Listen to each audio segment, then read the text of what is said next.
Inside the Game is live across your airwaves and in one piece. Thankfully, we are not burned to the ground or tarnished or burned to nothing but rubble. I was concerned we might be there for a second because as Ryan and I were ready to go live here for 258, the fire alarm started going off because I think our boss Jonathan Turner actually set it off for some reason. He's so excited. He's so red hot about opening day today, 2026, that he just ran out, and the steam from his ears actually set off the fire alarm. So that's why we're parachuting in here for 258, but just on time. And everybody's a lot of people's favorite time of the year here, opening day.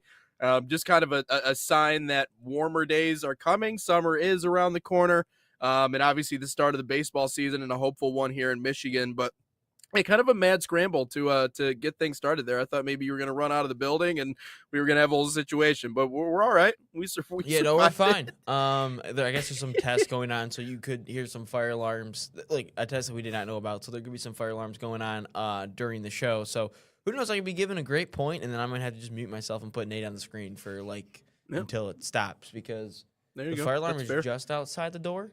Well, the door, and then just outside the wall. And these walls are paper thin for anyone who's never been inside of one of our studios.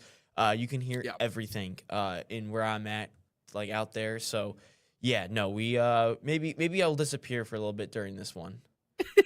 You had a really cool story to kick off the show here today, though. I was looking at our sheet and what was going on in and around the sports world, and I know we do our cold open sometimes, and you had a really nice story here to begin this one, which kind of reminds me of a similar story that I also saw recently in the World Baseball Classic with the Czech electrical engineer that struck out Shohei Ohtani. It's always one of my favorite stories when it comes to sports, people that have other professions, and it's weird to think once upon a time, that actually used to be the norm. Professional athletes used to actually go get day jobs and then do that and play the sport. Obviously, now it's different. They make more money than Jesus Christ himself.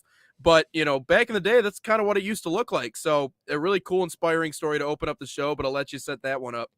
Yeah, I was scrolling through while I fed the dogs this morning. I was scrolling through my phone, waiting for them to come in, and go on Instagram, and USL2 post a video, and I'm like, oh, that's cool. A medical student on Steel City scored a PK last night for Steel City against Pittsburgh FC, and I just thought that was a really cool story to see. Like the U.S. Open Cup, man, they've got some really cool stuff.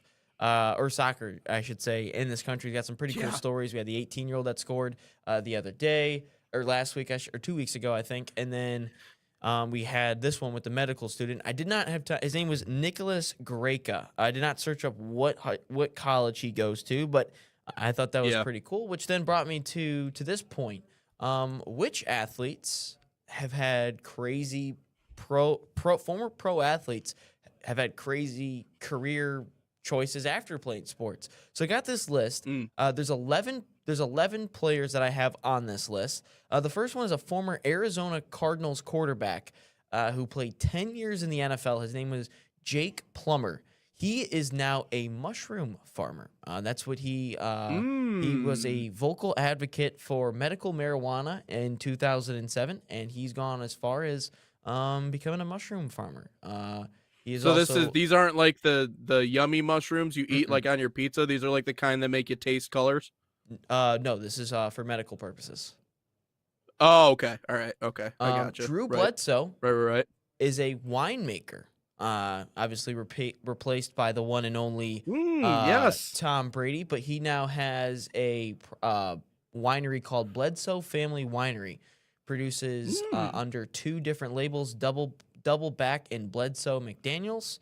So that one was kind of interesting. This one, it's like Chelly's Chili. What'd you say? It's like Chelly's Chili.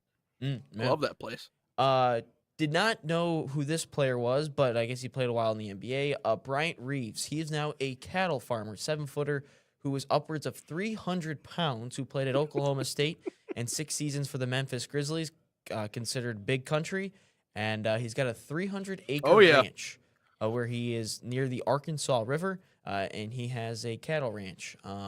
Takes care of animals as their primary source of income now, and he put basketball behind him. This one I think you probably knew, and a lot of people probably knew, but Jared Allen, the now Hall of Famer, is a curler. Yeah. Everyone kind of knew that one. Yeah. Yep. Mookie Wilson, who spent 12 years in the MLB, is now just a basic truck driver. He is A lot of money to be made there. Yeah, it is. It just I would not want to do that job. It sounds boring. He is remembered as the guy who hit the ball that skipped through Bill Buckner's legs during the 1986 World Series. He is a tractor trailer truck driver and makes deliveries throughout the United States. Randy Johnson is a photographer. That's what he does. Ken Griffey Jr. Yeah, I've seen some also of his photographer. work. He has really good, really good photography, and it's so funny to see him out there doing it because it does not look natural at all with how big he is. So looks like he's completely out of place. I'm sure he could probably still pitch if he wanted to, but no, it's he does good work. Randy Johnson doesn't say the name of his photography company, but it has a logo that features a dead bird as a nod to his most infamous moment in his career. Yeah, he murdered that bird. Cold blood. And then Ken Griffey Jr., also a photographer. He's actually a photographer with the Masters, believe it or not. Really? Okay. Wow. Mark Hamilton, a former St. Louis Cardinal, became a doctor.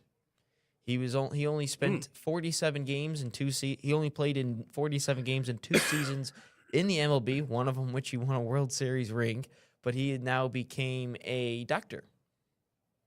A lot of these guys have degrees. I mean, you'd be surprised to see some of the things that these guys actually like majored in college. And so it's like to think that, you know, even if the career doesn't pan out, like they got a nice degree waiting for them. So some of them with medical degrees, Notre Dame, Ivy League, all these other places. It's like, all right, yeah, you're set up pretty well. This one guy I've never heard of, Junior Bridgman, who played 12 years in the NBA, operates 160 Wendy's locations and 120 Chili's outposts, and eventually leveraged that to buy a bottling plant that distributes Coca-Cola. Nice. He was well over $1 billion. He passed away last year. Oh, okay. I didn't know that. But he's worth well over $1 billion. Damn. Yeah, I don't. I mean, Wendy's, I have some trust issues with Wendy's. That's pretty successful. You did a lot for $1 billion.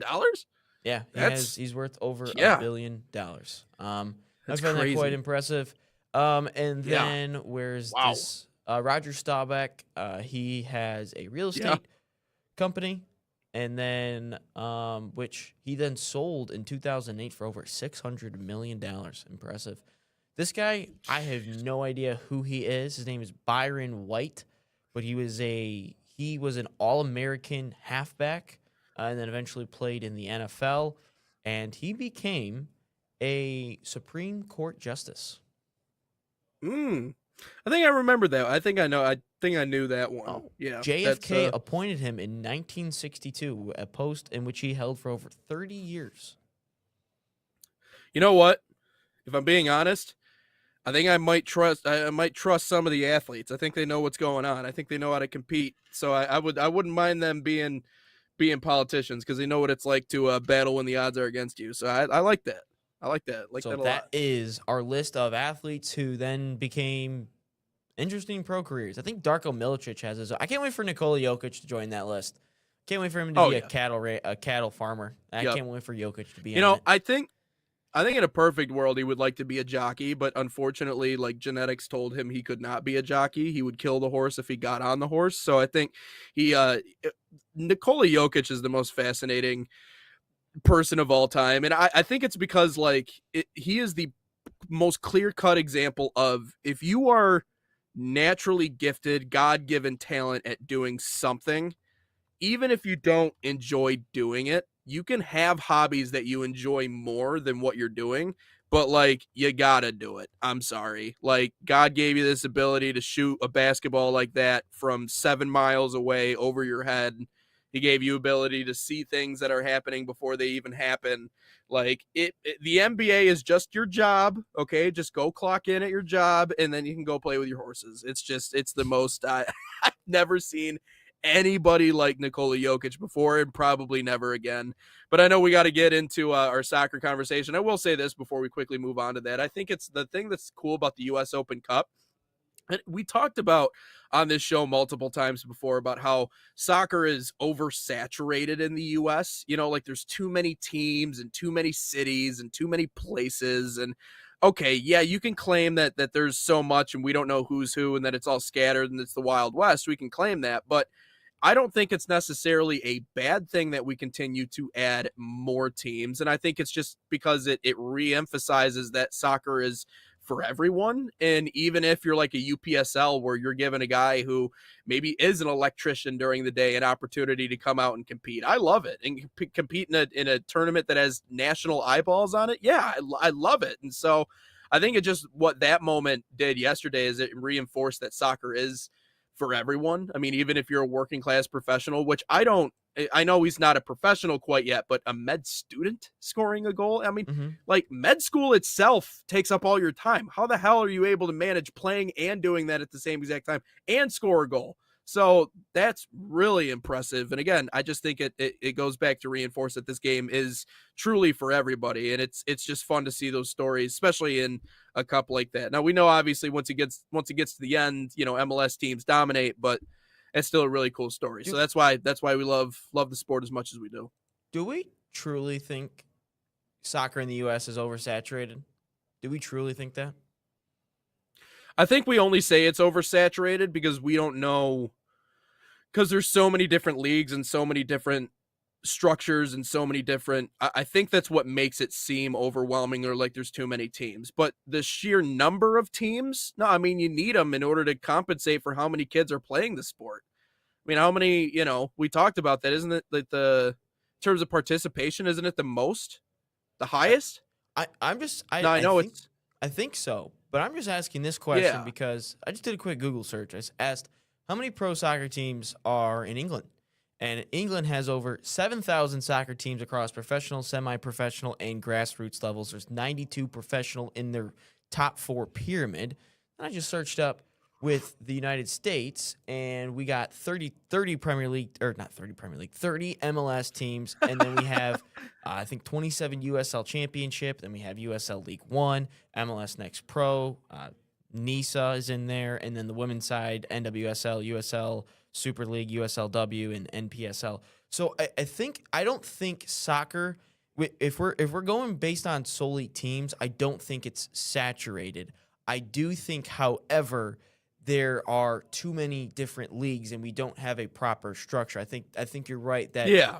it feels Yeah. oversaturated because there's so many 3-4 letter different leagues around this country, and we don't have like obviously I'm sure the goal if you're an American soccer player would be to get to the MLS or the USL Championship, but if you were to Right. get to that level, well, there's no promotion relegation. You'd have to, it's a little bit harder to get to the top level and be seen by all these ones because there's Right.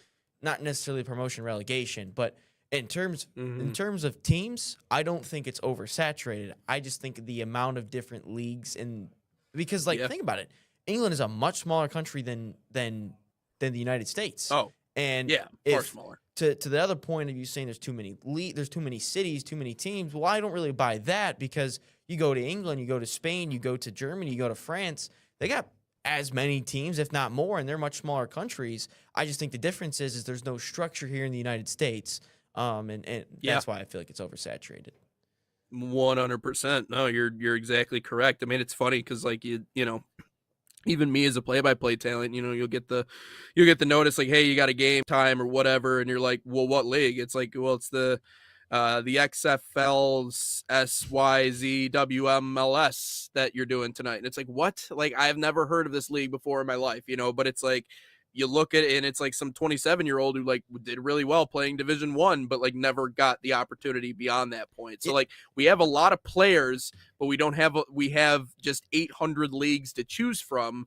And so they're all just kind of scattered to wherever on the map. And so it's not easy to understand. So I think that makes it look oversaturated. But in terms of the sheer, the land size and the amount of people we have, no, I wouldn't say in comparison, like a per capita type thing, it's even close. So if you told me but last year, around this time last year, before I even stepped foot inside of the National Soccer Network Premier Media Group studios, whatever you want to call it, I only knew of 2 leagues: the USL Championship because DCFC played in it, and I've gone to games, and Yep. the MLS. Knew nothing about MLS Next Pro, knew nothing about NISA, USL 2, USL League 1. Like, I'm sure I probably knew about USL League 1, but I just didn't bother with it, I guess.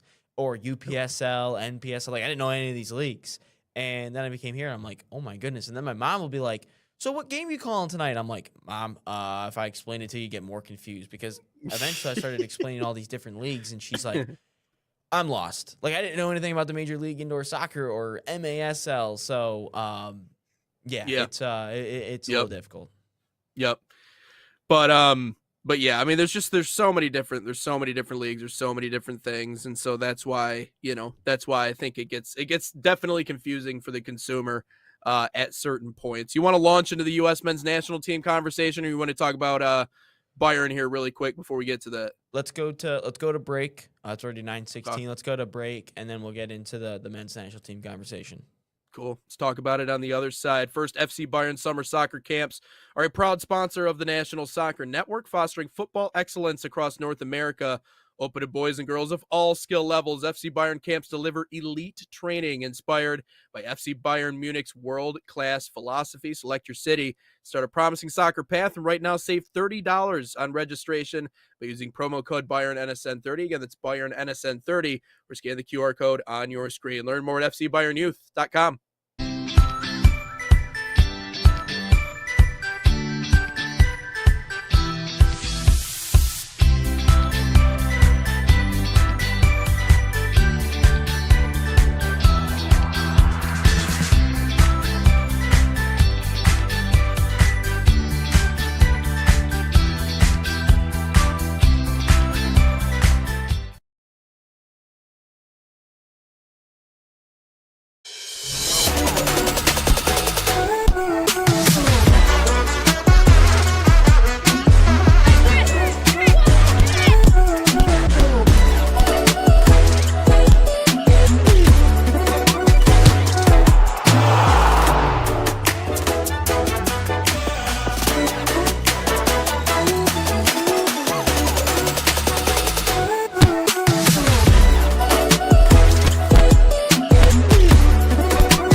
So the dream behind Irene's was simply to be a place where the community could come and gather.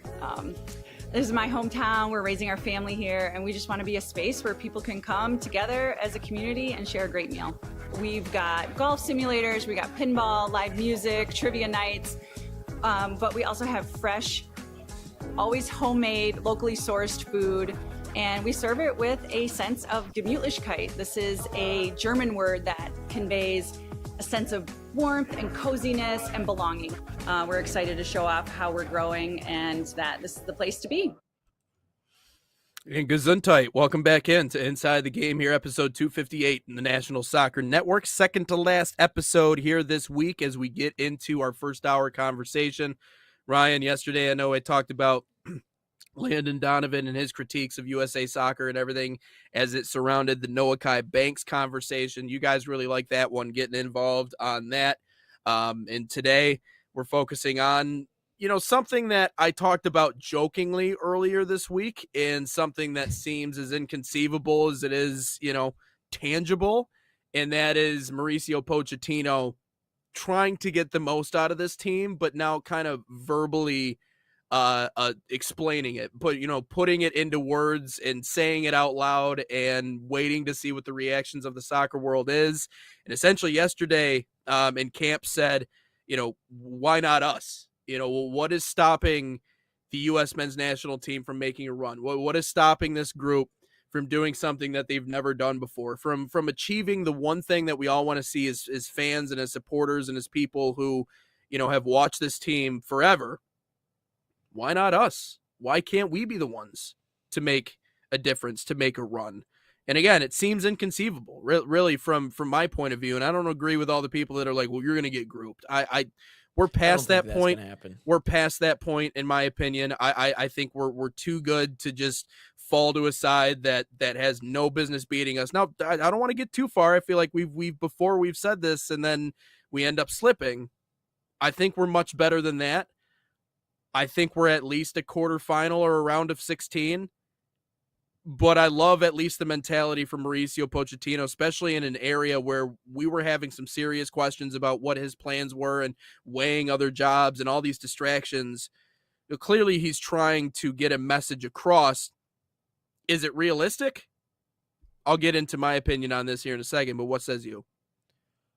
So are we going, what's stopping them from going far? Or are we saying what could get them to go far? I'm a little concerned on that Yeah, question. could they go far? I mean, do you agree with Mauricio Poch, what Poch said, essentially? Well, Why not us? I would say Poch. I mean, what else is he supposed to say? I mean, It's true. I True. don't know that part. I agree.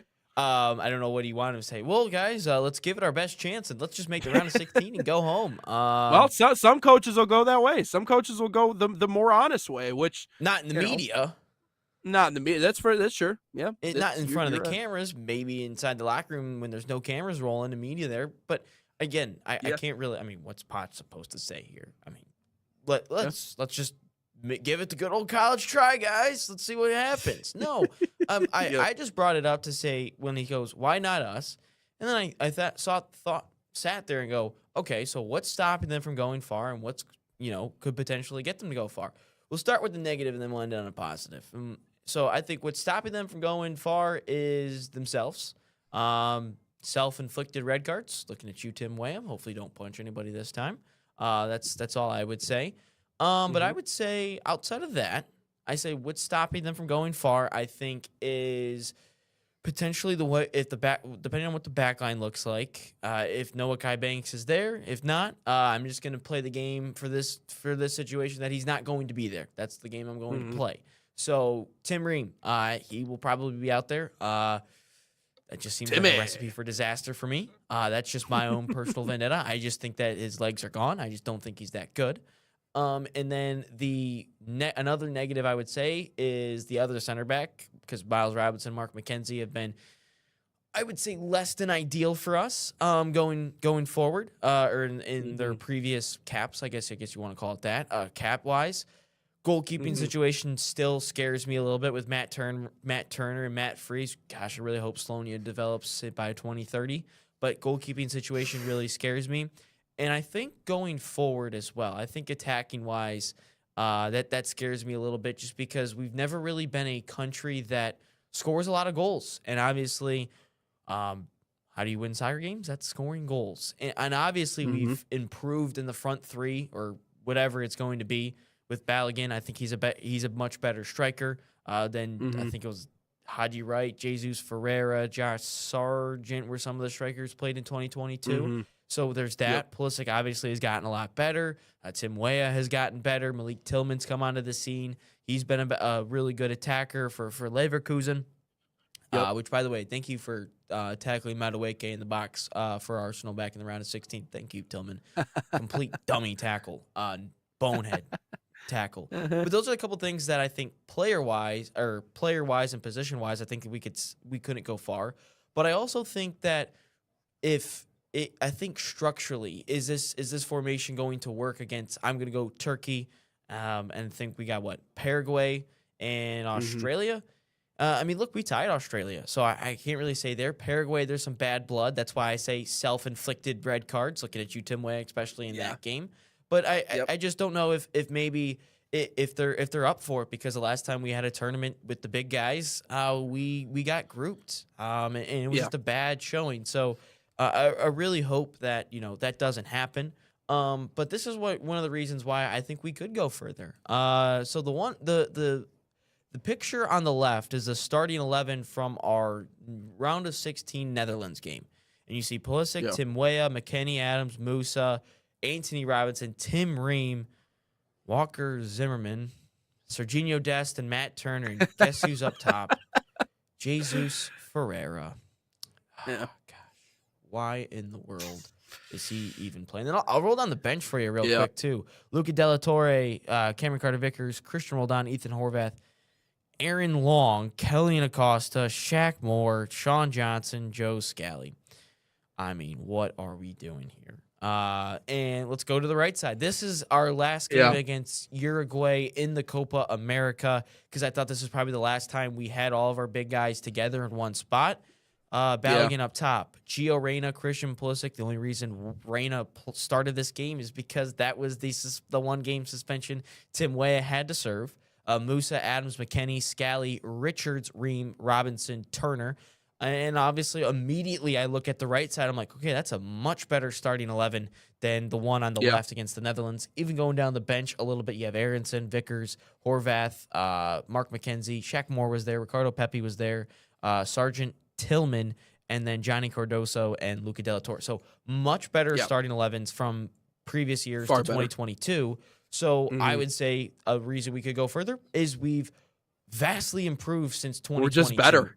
Like that starting 11, I could live with that starting 11 here in the World Cup, with maybe taking out Tim Ream. Hopefully, and the back line obviously would look a little bit different. Musa is most likely not on this roster, but again, no, I think that is the main reason why I think this team could go further. And I just think that's the only reason why I think this team could go further is obviously coaching much better than 2022 as well. The coaching is by far better than what Greg Berhalter was doing. I forgot to mention that. Yeah. So I'll take the same format you did, right? We'll start with the negative and go to the positive. In terms of the question, what's stopping them from making a run? I think the only thing, to be fair, Ryan, I know we can talk about strategy and X's and O's and everything as it pertains to that. You know, I think everything that happens on the field, I trust Poach because I do think he is a far better manager than what Greg Berhalter was or will be. So I trust him in that way. I think we're more talented, all those things. I think the one thing that's going to stop this team from making a run has to do with the drama and the stuff that happens off the pitch. In 2022, obviously, we had a lot of that with Gio and Greg Berhalter, and it was fascinating to see that whole storyline play out in real time while we were in the World Cup. It's like, guys, we couldn't have saved the nonsensical things for when we weren't in the World Cup. Like there's a time and a place in order to have these arguments and these fights.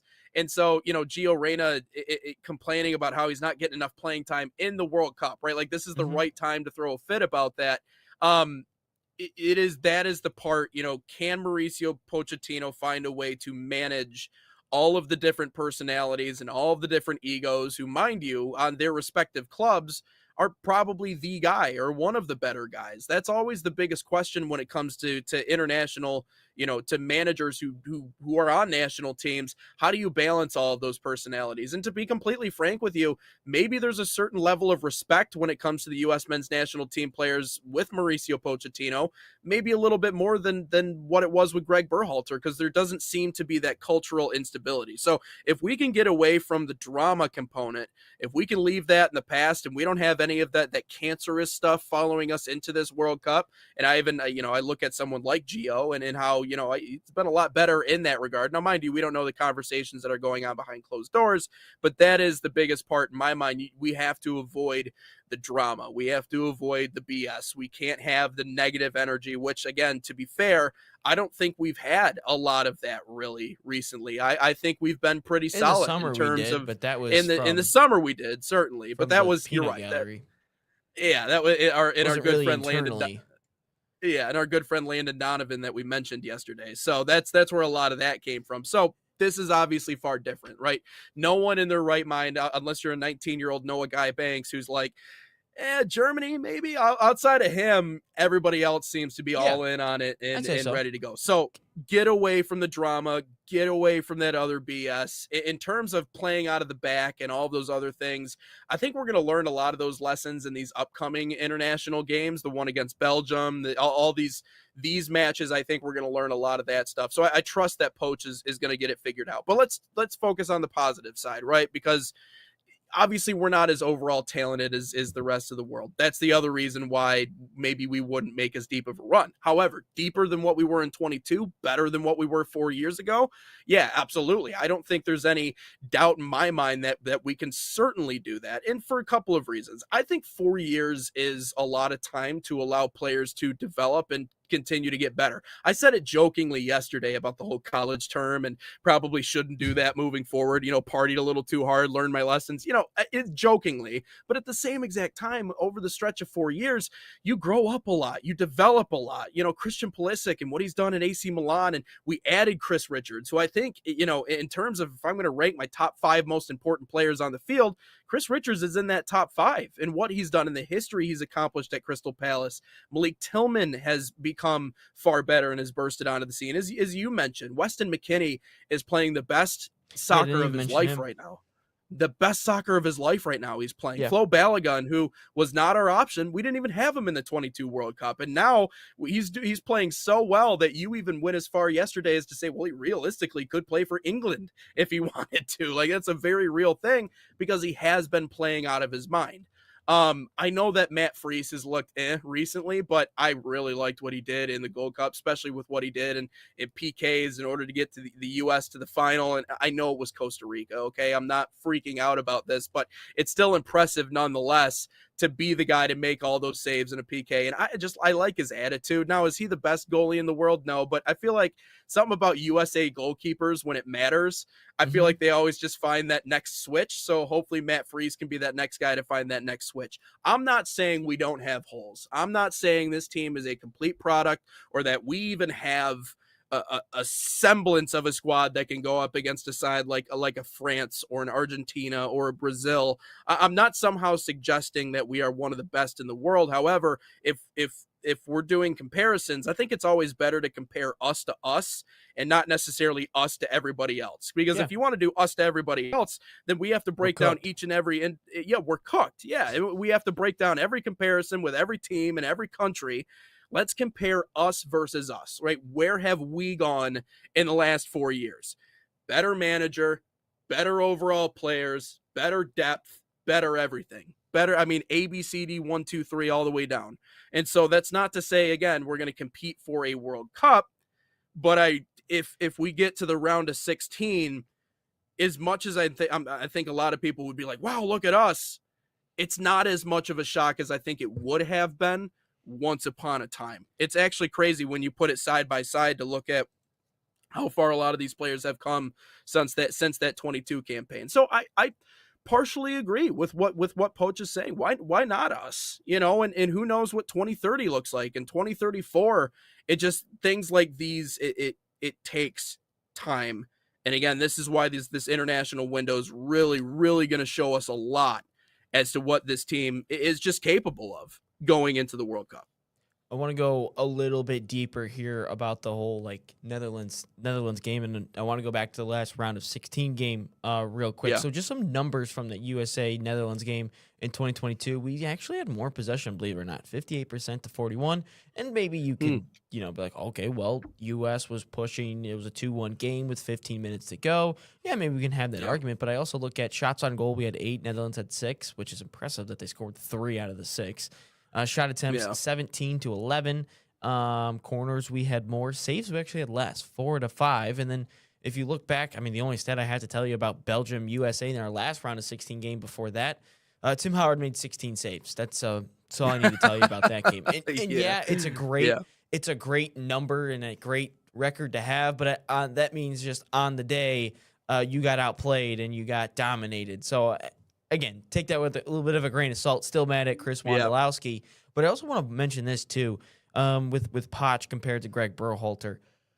I like some outside hires sometimes, meaning like bringing in a guy who isn't really affiliated with the U.S. men's national team at all or U.S. soccer at all, because he can help find your blind spots a little bit quicker, where you guys are struggling at, where a team, maybe a soccer federation is struggling at. Because I imagine as a national team coach, you're also, when you're not coaching the team and not having these friendlies and these tournaments, I imagine you're probably helping the federation. I could be completely wrong on that, but that's just my assumption. And if I'm being honest, I mean, he's probably helping grow the pyramid, the structure of USA Soccer, I would imagine. And if I look at when they had Greg Berhalter for the last handful of years, I feel like Poch doesn't give two shits about any of these players. Like, if you're acting up, get out of here. Like, if you're like, I shouldn't say he doesn't. There's no emotional ties or history. I shouldn't with say the he players. doesn't care. I should not say he doesn't care, because obviously he cares about the He's players. there to manage and win matches. Yeah, exactly. Yeah, like, he's there for business purposes. He's not there to be buddy or anything. Like, he doesn't have a kid that's maybe on the U.S. men's national team in the next World Cup cycle like a Sebastian Berhalter. Like, I just feel like Poch just not care.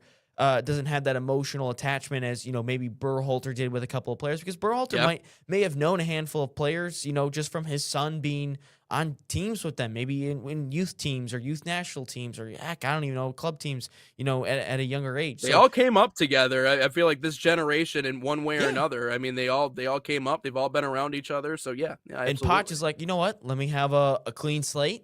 And everyone has a clean slate. Prove what you can do, and that's all that. So I think the coaching and the attitude of this team, I think, is a little bit better than in 2020. I should say much better than in 2022. But I mean, the whole thing last summer, it was only a debate because all the massive soccer talking heads in the U.S. were upset about it, but like internally, clearly Poch didn't care, and clearly the players themselves did not care until people started getting pissed off at them.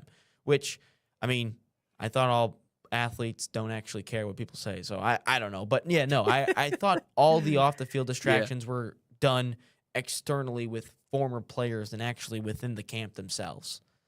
Yeah, well, and I mean, to that degree, I think the players in the long run have appreciated Poch's approach in that moment and allowing them that space to be able to take that time, which, again, we're such rah Americans. Obviously we're fans. We want to see them succeed. So it's easy for us to just sit back and, take shots at these guys, and especially former players. Like, I understand they want to do podcasts and they want to do things, but it's like sometimes you got to think about, like, are you tearing it down or are you building it up? And sometimes, like, even in that moment, as much as I agreed with what Landon Donovan said yesterday, it's like I just felt like he went a little too far during the summer. But I do think the players trust him. And let's be honest with ourselves, Ryan. I know we got to get into our next topic here in a little bit and take a commercial break, but the reason why the U.S. hired Mauricio Pochettino was for the World Cup.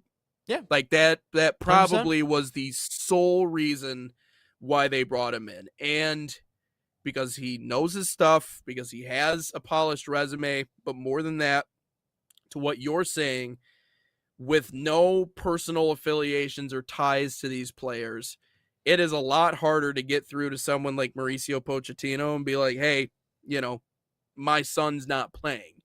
Poch is like, listen, my career prospects, Poch is like, if I left right now, I would have a job probably in the Prem tomorrow or next week.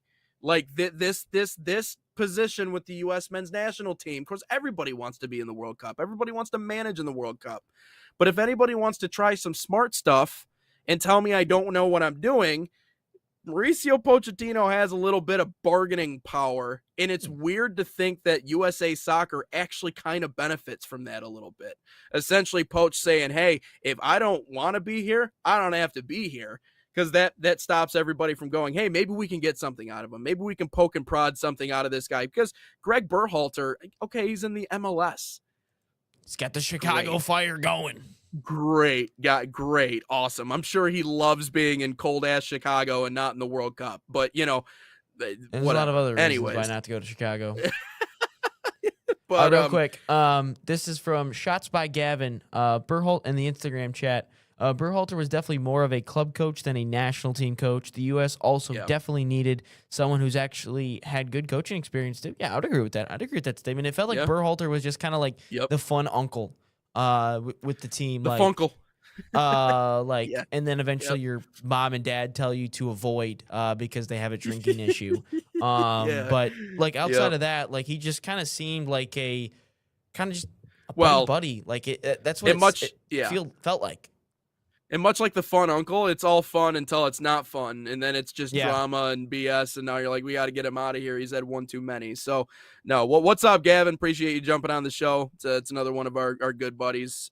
Looking forward to seeing you, hopefully at the Whitecaps this summer. But let's step aside and take a break. When we come back, we'll continue our hour number one conversation. Another injury at Real Madrid being analyzed. Another player that apparently was misdiagnosed. This is getting weird. Doesn't seem like a coincidence anymore, at least on my side of things. Also, football supporters in Europe file legal complaint about FIFA ticket prices. Wow, I didn't know it was just the Americans complaining about ticket prices. Interesting. We'll talk more about that on the other side here on Inside the Game. Experience the thrill of the game like never before with NSN's Game Rewind. Dive into full match commentaries enhanced with cutting-edge dynamic graphics. Letting you relive the highs and lows of your favorite matches in astonishing detail. Whether it's a championship win or a legendary play, NSN Game Rewind bridges the past and future with a broadcast experience designed to captivate. call 586-304-4405 And start watching today.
Welcome back to Inside the Game 258. Nate has muted his mic. Looks like we're going to be talking about Camavinga here with Real Madrid. Oh, Nate, there you are, my man.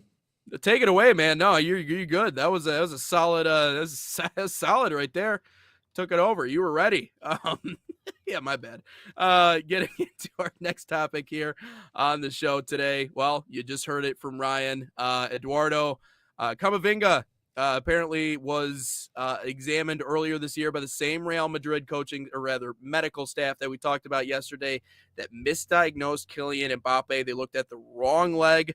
We finished off that conversation talking about how their former nutritionist and talked about, mentioned that apparently Real Madrid is using the free version of ChatGPT for medical recommendations. I think on how they to could treat afford players. the premium version. I'm just saying. I'm sure they could, but I don't know how accurate that is. But this Camavinga story is interesting. So try to lay this one out for me, Ryan. What did you take away from what this story is telling us? I just think personally, I don't think these people know what their left and the difference between their left and the right. I don't know if they know the left one makes the L, the right one does not make an L, because how in the world do you put the MRI scan on the wrong ankle, on the wrong leg? So this is what the report is. He had an ankle injury back on December 3rd, and the publication reports that he sustained an injury to his left ankle. However, the MRI that he underwent was of the wrong leg. As a result, he was on the bench for Real Madrid just days later, before then facing another 2 weeks on the sidelines. This just feels like common sense. I don't know if they're lacking common sense over at Los Blancos, because you're telling me you examined the wrong leg of Kylian Mbappe, and now you examine the wrong ankle of Camavinga. Like, at this point, just examine the whole body, see if there's any injuries anywhere else, because that's clearly what it seems to be. So this is kind of what it seemed like. So he played against Atletico Bilbao on December 3rd, then played against Celta Vigo on December 7th, then did not play for 2 weeks till Sevilla on December 20th, and then did not play against Betis until January 4th, and then Levante against on January 17th. So then it seemed like from there on out he was playing consistently week in, week out. But that whole stretch seemed really fishy in terms of what he was playing. But I don't understand people without common sense. I don't know where these doctors are getting. Maybe you go to the Steel City Nicolas Greca guy. I mean, he seems like he's got his head on straight. He's playing games and he's also becoming a doctor at the same time. So this guy's got some grit and some muscle. So I what is going on at Real Madrid? That's all I got to say. Yeah, this is getting to the point of if it happens once, you get the benefit of the doubt from everybody in the audience as well as everybody on podcasts like the one we're on right now. If you do it once, you get the benefit of the doubt of someone saying, well, whoopsies. You know, mind you, it's a big whoopsies. You know, it's a whoopsies with one of the best players in the world, which seems like more of a whoopsies than anything else. I mean, if I mistreat, you know, if I'm on the medical staff in Los Angeles and I mistreat LeBron James, yeah, there's going to be some consequences for that. Especially if you're not doing your job the correct way or you're relying on free generated results in order to make your decisions. Now, again, that's allegedly. I'm not going to say that I'm convinced it's happening, but you get the benefit of the doubt if it happens once.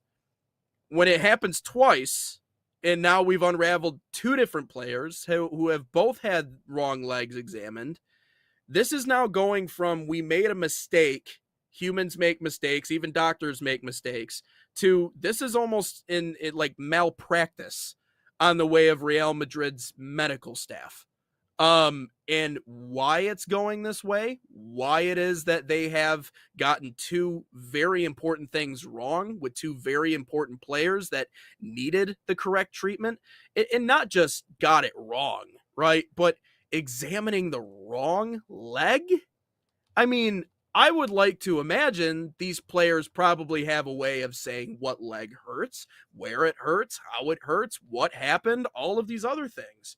So what is it that's happening in those rooms, or what is it that's being directed to the medical staff that's not allowing them to do their job properly? Because again, once you get the benefit of the doubt, it happens two times. Now we're going to start asking questions. And this doesn't just seem like, oh, we made a mistake. It seems like they are fundamentally, the way they are going about treating these injuries, prescribing medications, whether it be surgery or scheduling all those things out, is they are not doing it the right way. They're just not. So it seems like it's starting to get to the point of malpractice, and more so than maybe what it was before, and getting the benefit of the doubt. So I got to read farther into the story and try and figure out or decipher what a specific reason could be as to why these miscommunications have been happening. But whatever it is, the way you're doing business right now, if you're Real Madrid's medical staff, is not the way to do business. How do you change it? I don't know. Look at the way anybody else does it.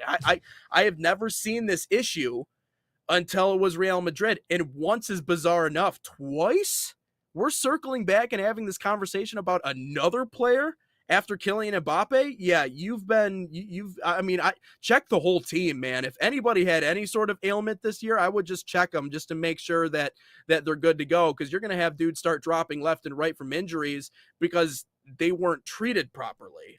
So what that looks like, again, you are correct in saying that of course they can afford the premium version of ChatGPT. Of course they can, but did they pay for it, or have they just been banking on regular ChatGPT? Because it does say, and by the way, to anybody who wants to use ChatGPT, it does say at the bottom it is not completely accurate. And I know this because as a sports broadcaster, I've read off stats that I'm like, that's not correct, and I'll go back and it's literally not even close to what it's supposed to be. So chat and AI is not completely accurate, you bozos. Okay, anybody out there using chat or AI, do your homework. All right, do a little bit of background, make sure. Okay, stop. We are the brain rot generation of the world. I understand, but my goodness gracious, you can put in the extra 5 seconds to make sure that the information you're looking at is correct. Because if I just simply, as a broadcaster, if I just went off of what ChatGPT told me, I would get shit wrong all the time. So if a medical professional is relying on ChatGPT to tell them, hey, here's how you assess this injury, here's how you treat this injury, here's what you prescribe for this injury, hell yeah, they're going to get it wrong. great technology, cool, awesome, but it's developing. It's not there yet. So again, these are all allegedly, these are all conspiracy, probably level things, but yeah, that's how I feel about that. I got a couple shout outs real quick. Shrock says, sorry I'm late. My dog ate my homework. Totally understand. It's a valid excuse. 2 TikTok shouts before we get to Gavin's comment. 2 TikTok shouts. Push the Rock 24 and the Adam Knits all have followed us here on TikTok. I've been in our TikTok live chat, so shout out to you too. And then Gavin goes, I'm convinced, in the Instagram chat says, I'm convinced that Hippocratic Oath is just a suggestion at Real Madrid. I mean, Real Madrid has been very fishy over all these years and very sus. So I don't think you're far off on that one, Gavin. I think it is merely a suggestion for Real Madrid. It's almost like Michigan State being like accountable for things. Just kind of it's kind of like suggestion. Maybe we can do it, but we'll blame everyone else for everything. No, I do not understand why we're relying on AI and ChatGPT to diagnose medical issues and medical problems with players. I do not understand why in the world we are getting to that level, because AI and ChatGPT aren't always right. Learned it even here myself a couple of times with notes, like you said. I just gave it a try one time on an ESPN broadcast last year with Eastern Michigan in Central Michigan. I was like, you know what? Let me just see what ChatGPT can get me real quick. And I looked at it, and it was like half of it was right. The other half was well off. So then I just did it the other way and just had to do double the time work because I thought I could pull a fast one here and do ChatGPT for that game, which was not correct. But it just makes no sense how these doctors who have probably spent tens of thousands of euros and maybe 6 figures on medical degrees or whatever it is over there, and we're using ChatGPT to diagnose real-world problems. I don't know if Spain's got a ChatGPT issue or an AI issue, because how in the world is the biggest club, arguably the biggest club in your country, using ChatGPT to diagnose doctor problems? But at the same time, you mentioned yesterday, Nate, about Mbappe, with a lot of pressure on the club, a lot of pressure on the team. Are Camavinga, who's an integral part of the team, and especially in the midfield, is this maybe kind of coming from upstairs? Yeah, please diagnose this guy wrong. We need him on the field. It doesn't matter if it gets hurt or not, because December was kind of around the time when Xabi Alonso left, kind of when it was going south for Real Madrid in terms of the league, in terms of Champions League. So you wonder maybe if there's some pressure from some higher ups, maybe some, I don't know if they got mob ties over there in Spain or anything like that, but it just kind of feels like maybe this is another example of maybe Real Madrid just is trying to get the best out of every single player, and hey, you're playing through an injury, I get it. Or maybe Xabi Alonso walked in there and says, I want you to be a damn soccer player, instead of you got a little bruise or something. So just curious if maybe that's another maybe an example of that, or maybe we're just reading into something that's not there. Well, don't underestimate the pressure that it is on the shoulders of a big brand like a Real Madrid. I mean, they're just, when you're almost like they talked about how businesses back in 2008 were like too big to fail. Yeah. You know, they did everything they could to not fail, because it just felt like there's no way we can fail because of how big we are and how important we are. And so I could see Madrid, feeling like they're backed into a corner and they have to do something desperate in order to make it work and get players back out there quicker. These are all very, very realistic things that we need to consider in all of this. And this is another one of those stories. I don't think we're either anywhere close to the end of what this saga looks like. And again, just kind of adding to that. Thank God they won 5 straight so that one fan could just cut his hair. Like that's all I really cared about, because he started to have a freaking hat on his head. Was that Madrid who had to win? That was 5 straight Manchester games. United, and no, they have not won 5 games. United that had to win 5. Okay, all right. Well, he ended up cutting his hair anyways. It looked like a freaking hat on his head. He actually cut his hair? It was not. Yeah, he did. Was it supposed to be 5 straight? How many was it supposed to be? I don't think he's cut his hair yet. Really? No, he did. I saw a video of it yesterday. He cut it? I think he did. Oh, Is it I'll not go showing to it? his TikTok, but I don't, because it says 3 days ago he still had his haircut. So I'll look at it during the break. But I saw a video yesterday where he still had his hair, and it was like 5:36. So Okay. All right. Yeah. But anyways, no, whoops, wrong team. But no, yeah, for Madrid, it's just this saga is just it's getting weird. But let's take one more break. When we come back, let's get into our final topic here in the soccer portion. Ticket prices are ridiculous. So now we got European fans speaking out about it too. They are also pissed off at FIFA. It's something that we continue to talk about, I feel like, day in and day out, but will anything really be done about it? No, they might reduce a few tickets, but who knows? It's yet to be seen. But let's talk about Barcelona a little bit. Barca Academy is a proud sponsor of the National Soccer Network and the official academy of FC Barcelona in the United States. Designed for boys and girls ages 6 to 18, Barca Academy camps follow and replicate the FC Barcelona game model. Same philosophy used by Barca's professional coaching staff. And right now you can save $30 on registration by using promo code FCB30, and that's FCB30, or scan the QR code on your screen. Find a camp near you at fcbarcelona.us/camps.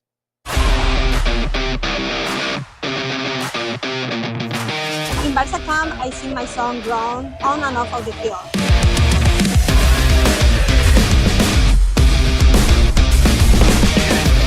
Don't miss the time to register. Sign up now for Barca Camp.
The National Soccer Network presents the MLS and WMLIS Finals weekend.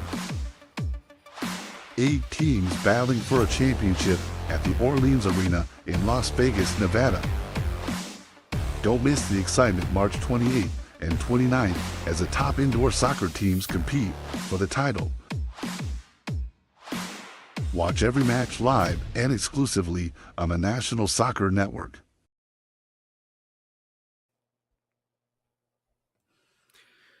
Are you good at accents? depends. What kind?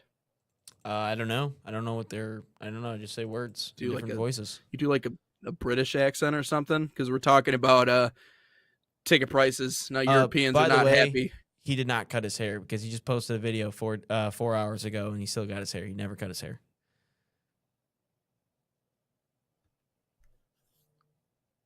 What did I see yesterday? Am I losing Probably my AI? mind? You probably got tricked by Am AI. I slowly? Maybe. Oh my goodness, that's not good. Oh, I think I'm slowly slipping into insanity. But let's get into our next topic here. I just thought maybe you could do it in accent, if we wanted to go that direction. But seems like the European fans are none too happy about ticket prices right now. Not at all. What is it looking like? Not at all. Not at all. No, it seems like where are they at? They fought the Football Supporters Europe, so FSE, have filed a formal complaint Okay. with the European Commission against FIFA, alleging that the football body has abused its monopoly position to impose excessive ticket prices and unfair purchasing conditions and processes on European fans ahead of the 2026 World Cup. FIFA holds a monopoly over ticket sales for the 26 World Cup and has used the power to impose conditions on fans that would never be acceptable in a competitive market. Cheapest openly available ticket now starting at $4,000, more than 7 times the cost of the cheapest 2022 World Cup final. By contrast, the cheapest UEFA Euro final was $100. 95 euros. FIFA's own bid documents projected that the average ticket price of $1,400, but that number has been far left behind. They have added. Yes. Good job. Good job, man. That was damn impressive. I can tell you've listened to some soccer ball throughout the course of your Yeah. life. That's pretty good, man. Hey, well done. That's freaking cool. I was like half listening to the story, but also half listening to you at the same time. I was impressed. Appreciate it. That's good. Yeah. Anyways, are we surprised? Is No. anybody surprised by any of this? I mean, the part about coming to the U.S. for the World Cup is I think we all kind of knew this part was coming. That FIFA knew that they were going to be able to charge an exorbitant amount to people who wanted to come to the United States to watch the games, because they realize above anything else, there's gonna be someone who's willing to spend that money for the ticket. Okay, and it doesn't matter if it's a passionate fan or if it's someone who just wants to go for the status of it, or if it's just someone who has FU money, who just wants to say they went to a World Cup, or a wealthy business exec. It doesn't matter who it is. FIFA knows one thing. If we're going to have this tournament in the land of opportunity, right, despite how the economy has not worked great for some people, a lot of people, but for a handful of people, it's worked really great. And so to have this tournament in America, FIFA knew and they understood, and they have also believed in the same exact thing that all of you and I have said, and that is this is going to be the most profitable of all the World Cups. But the bigger problem here is obviously the monopoly they have over ticket prices, and that's where it's hard, because what are you going to tell FIFA to do? You can't tell them anything. They're the ones that control ticket prices. They're the ones that dictate how much they're going to be, and processing fees, and how long it takes, and where in certain matches, and where they can make tickets less expensive, like they made the 1,000 tickets $60 or whatever the hell they did. FIFA, it is probably the most, and I'm sure there's other organizations we could probably loop in there too, because I don't think any pro sports organization is completely free of blame. I think they're probably all skeezy in one way or another, but the skeeziest of all, the cream of the crop, the number one in everybody's mind is FIFA. And that's why whenever these conversations about these cities are upset with FIFA because these certain logistics aren't where they need to be, or this group doesn't like FIFA, or these people sign petitions, now the Europeans getting involved with it, which, by the way, screw you guys for having the balls to be like, well, you asked to host it, we can host it, and then turning around and being like, I can't afford to go. Yeah, well, motherfucker, it goes both ways. Damn. Okay, they like to screw everybody over, you dumbass. So anyways, but that's FIFA. Everybody gets it. Everybody gets it. It's not just one person or the other. They want to screw everybody out of their money. So none of this is a shock at all to me. I just think as exciting as having the World Cup is here in the US, unfortunately, I think it's created an opportunity for FIFA to go, okay, we can go above and beyond where we've gone maybe in previous World Cups, whether that be with the halftime entertainment or all the other things around the stadium. And then, just again, the sheer amount of money that you have to spend to go watch a game. It is, I'm not sure what else to make about it. And to be frank with you, Ryan, it almost feels redundant and pointless to even talk about it. And I know that Eric Winalda went off on Tim Weah about talking about it once upon a time, like, hey, just go out and play. But I'll agree with Winalda in one way, but it has nothing to do with the player speaking out or me having a problem with that or making it political. I just think everybody needs to stop talking about it, because guess what? It ain't gonna damn change. FIFA is not going to change their mind because people like you and me, the common person, is upset that we can't go watch a football match. They don't care. They don't care. And so even if you sign petitions, even if you come to the doorstep and you're like, please, sir, please just make this at least $50 less so that we can maybe, just maybe, get a real passionate fan or a fan base or a supporter section out there versus just whoever can afford the tickets. And that is my biggest fear, Ryan. It's not that, people aren't going to get opportunities to go watch again. That's fine. It's that I want the most passionate of the passionate fans in those environments, from these countries. I want the people in those places that really bring that experience to life. Could you imagine watching a World Cup game where half the seats are empty? Like that would seem like the biggest black eye ever on FIFA, and not only on FIFA but also on USA Soccer, because that would come back on us too. People would look at the United States and go, hey, well, no one's coming out to the tournament. Wonder why? It's in the US. Like nobody wants to go watch. Well, no, nobody can afford it here either, for the most part, unless you're talking about, certain demographics. But I hope it doesn't have a trickle down effect. I hope it doesn't turn into other things along the lines, but I could certainly see where it's too damn expensive to even go could have that wide ranging impact. I would say, ticket issues are a big thing all over the world. European soccer games, EPL games, they're all issues. And Schrock said, "Great score. That's not bad in it." No, it was not bad at all. I know it wasn't. But so, see, here's the thing. If FIFA, because I can't say I'm faulting FIFA for trying to make the most money that they can. But if they lower the ticket prices for everybody, which I think April 1st is supposed to be a last minute ticket sale or whatever, first come first serve. So I think they'll be lowered then. But if they all get lowered by then and they become affordable for people, well, this whole thing doesn't truly matter anyways, because the tournament's not for another almost 80 days. And I can't fault a company for trying to make the most money that they can.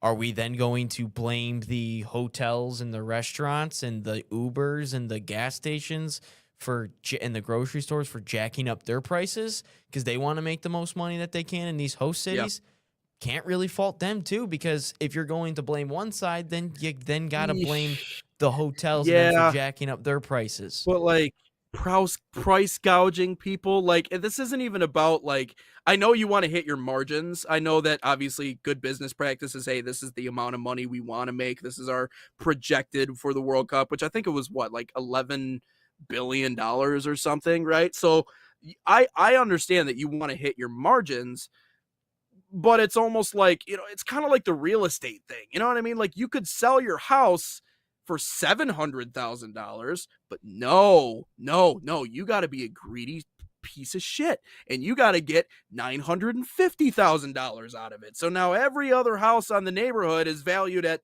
freaking 2 times as much as what it should be, and so it's it's one of those things where it's you could charge a little bit less and still hit those margins that you want to hit. That's my issue with FIFA. You're essentially, price gouging is the most, I guess, lightest way of putting it. There's another word I could use. What about the host cities that'll be price gouging? Are we if you're going to blame one, you got to blame the other one. That's what businesses do. Yeah, but spending $2 extra dollars. Hold on, business too. Hold on, right? But spending $2 extra on a cheeseburger does not compare to spending an extra $1,500 on a World Cup ticket. You know what I mean? It's going to be a couple $100 a night extra in hotels. It's gonna be even more. I'm not. So, I agree. What about the Marriott in Mount Pleasant for the CMU Western game, which is typically under $100 a night? Now all of a sudden it's $350 a night for that game. Are we then gonna get upset at that because that's price gouging? No. I can't fault companies for trying to create the most money that they can. I can't fault them. If it becomes an issue where it's half these stadiums aren't sold out, then yeah, we can then have that issue, but we are still 80 days away from it. We are far out. Yeah, you are right. And if they are doing things to intentionally in areas make it less expensive so that people can have opportunities, yeah, I 100% What about that. But I don't. Gouging is one thing. This is more like price assaulting. This is more assault from FIFA than anything else. Let's go to another real world example. I was able to go to a Michigan Villanova game for $50, 3 rows from the court. But then Michigan State comes into town, it's $300 for the last row at Chrysler Center. Yeah, it happens everywhere. Tiger games, I understand. I'm sure Whitecap games. UW. Yep. I keep wanting to say Jimmy John's baseball over here in Utica, but then they changed the name, so I don't even know what it's called anymore. But their tickets change when it comes 4th of July time. You're this right. No, happens and all over the world. I get it, but wouldn't you say FIFA is with the World Cup tickets? It's a little bit to the extreme. Sure, Like it's a little bit more than what a Sure, typical but like markup would be.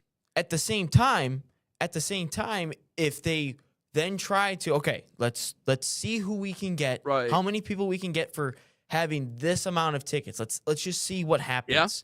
And if it fails, which it seems like it's failing, then okay, let's lower them all. Let's try to make the money. Like I can't fault that. If they eventually lower their tickets, again, we are still If they have the business sense to be able to if they do feel it, out, yeah, but we're still right. 2+ months away because then Right. at that point, then the hotels might have to lower their prices because who knows? Maybe their prices. I haven't looked at a hotel in Foxborough or Boston for that weekend that they have games. So I don't know what they'll be. Maybe they got to lower their prices. But for price gouging, it happens all over the world. It happens know, but in all these different businesses.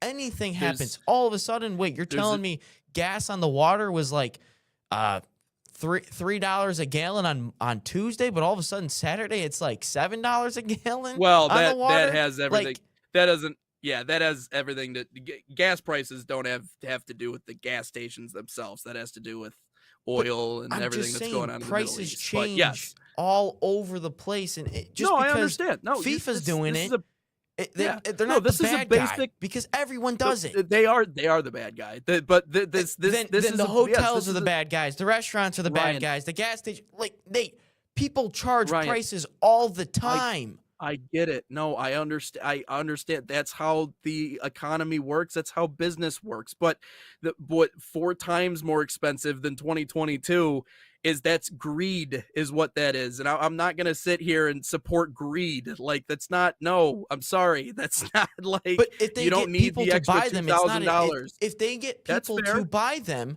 then it's like, well, they made their money. I can't be mad at it. They made money. That's the point of. I know. That's It's the just, point. It's skeezy. Is to make It's money. skeezy. It's Sure, skeezy. I sure. know. But guess Yeah. what? We are still Okay, 2+ then months we can away. agree on that. Okay, that was so if they have the business sense to reduce them because people aren't buying them, at least in spots where they want them to, then yeah, absolutely. I'm just saying, man, it's a little ridiculous, and I don't think it's ridiculous to say it's ridiculous. Like they went far above and beyond. But yes, I mean to your point, yeah, businesses mark up their prices when there's more traffic, when there is more demand. There's going to be a higher, there's not necessarily more supply, so you have to mark up the supply that you do have in order to make sure that you have enough of it. Yeah, yes, I'm well aware of the business practices of these places, So but FIFA marking up the prices that extreme is not, that's not a business practice. That's I mean it is to make money, but yeah. So the average ticket price for a Super Bowl this year was $10,000. Average price. Yeah. $10,000. Yep. $75,000 for premium seating. So are we then going to then blame the NFL as much as we're blaming the FIFA? I mean, I think I've talked multiple times about how the Detroit Lions have priced fans out of tickets. The most inexpensive Lions game to go to this year was the one that was in Los Angeles against the Rams. That was the most inexpensive ticket to get to any one of their games. So it yes, happens everywhere. Just because FIFA's doing it, I the know, but NFL that doesn't- does it. I know, but that doesn't take it just because everybody else is doing something doesn't mean that it's okay to do it. Like this is an issue all over the place. I agree 100%. So We shouldn't be pricing anybody out of games. So but it happens in the Super Bowl, sells out, and people buy the Super Bowl tickets. So FIFA then was like, okay, so if Americans are willing to spend, let's just on an average, $10,000 for a Super Bowl ticket. You're Okay. telling me things I already know, Ryan. No. I get But it. the issue is I can't fault FIFA yet. That is for this about the whole European fans, soccer fans. They're pissed off Yeah. at this. I cannot fault FIFA yet until I see what the stadiums look like. I also got to see what April 1st looks like because Yeah. FIFA looked at it and goes, okay, if these dumb Americans are willing to spend $10,000 on a football game, what says they won't spend that amount of money on the World Cup games? Okay, so let's just see. Let's roll the dice. Let's see what happens. If people then are buying it up and they're like, oh my gosh, we need to go. It's a once in a lifetime experience. Every 4 years this happens. Okay, and they happen to sell out 75% of the stadium, 50% of the stadium on those prices, then it's a win. And then it's like, okay, well, let's get the rest. Let's make sure we sell it out. Let's lower it all. Then it looks like those people that bought tickets originally, they look worse. But I'm just saying, I can't fault FIFA yet. I have got to see what the prices look like on April 1st. Heck, I might even sign up for it, maybe live on the show. We'll buy some tickets next week. But I cannot fault it yet. I can't yet. Yeah.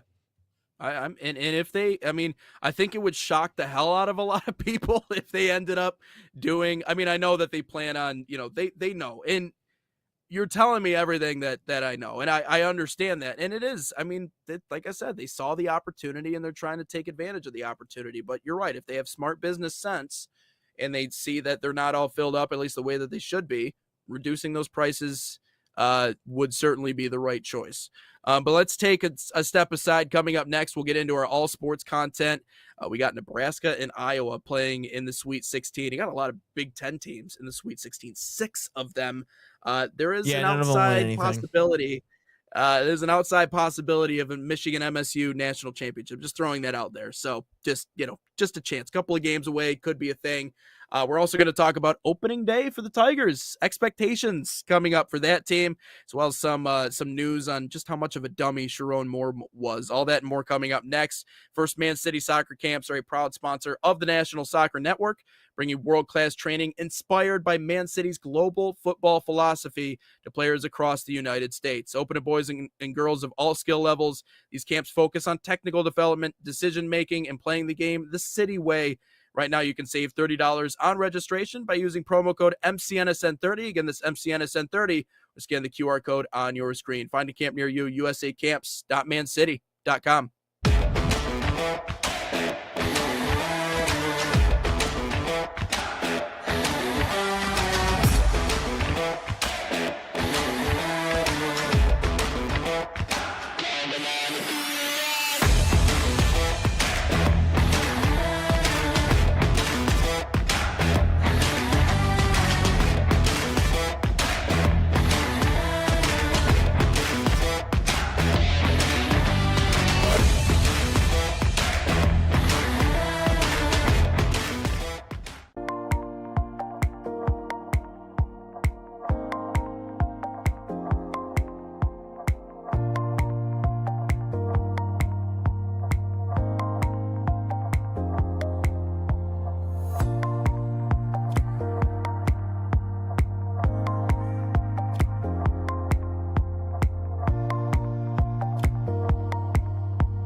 We're right back in here on Inside the Game, 2:58 here on the National Soccer Network.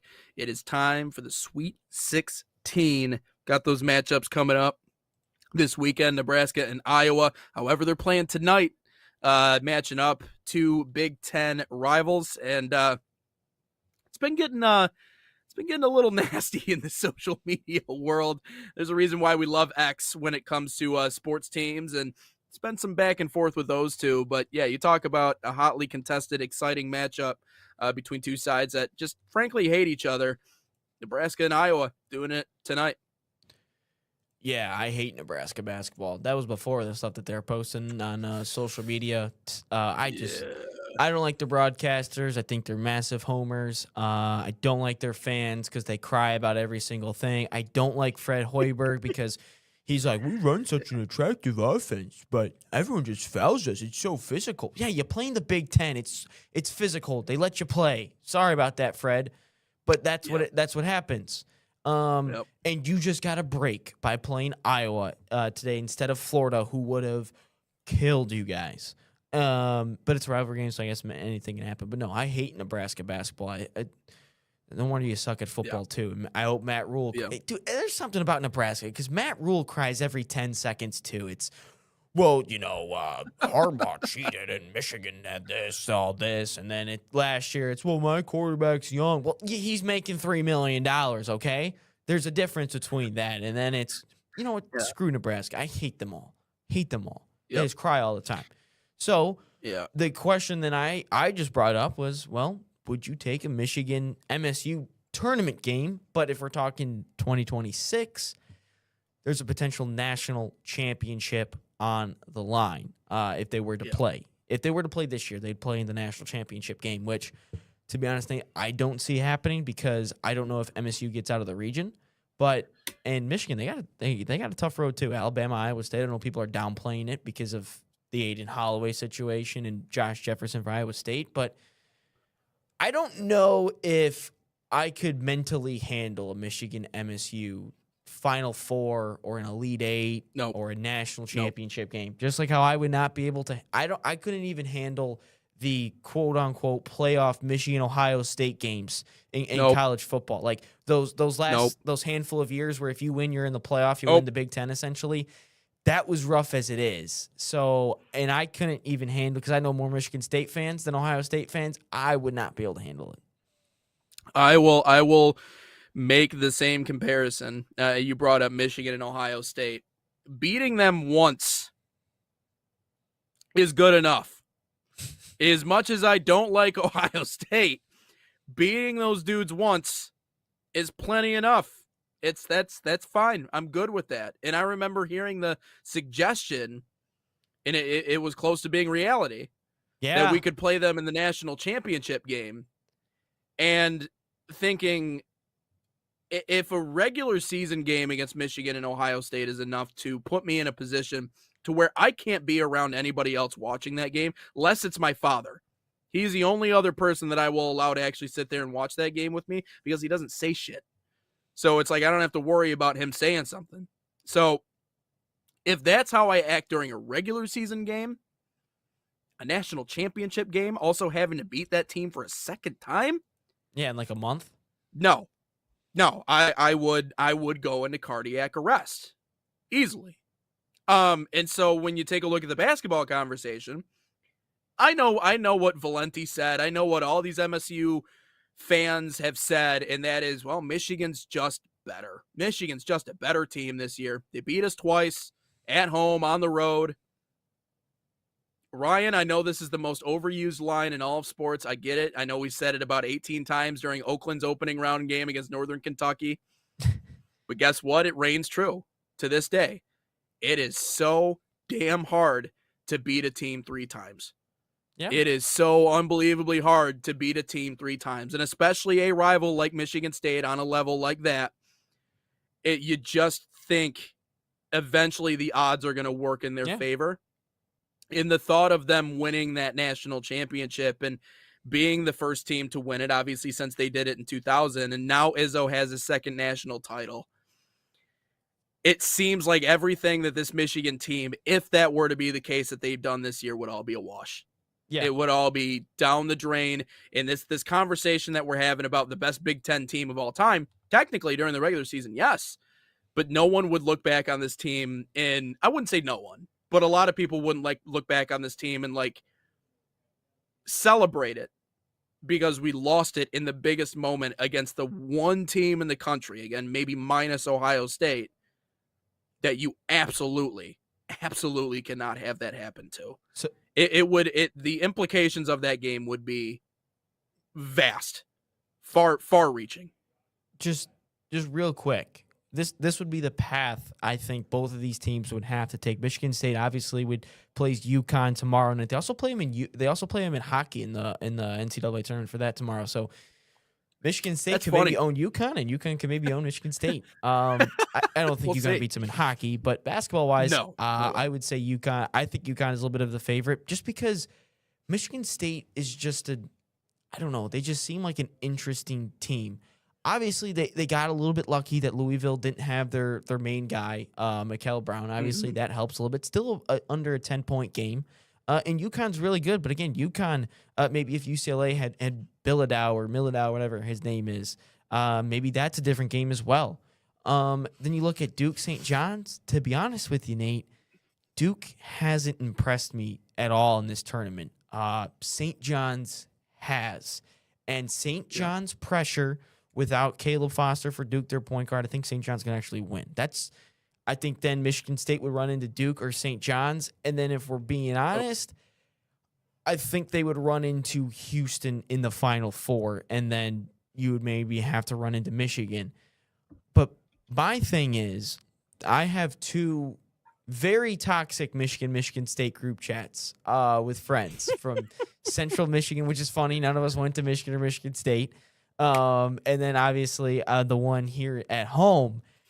And I bet you I probably stir the pot in each group chat at least once a day or every other day regarding Michigan State stuff. Sometimes I think some of them eventually caught on that I'm just fishing. I just threw the worm in the bobber in the water and see what hooks on. Yeah.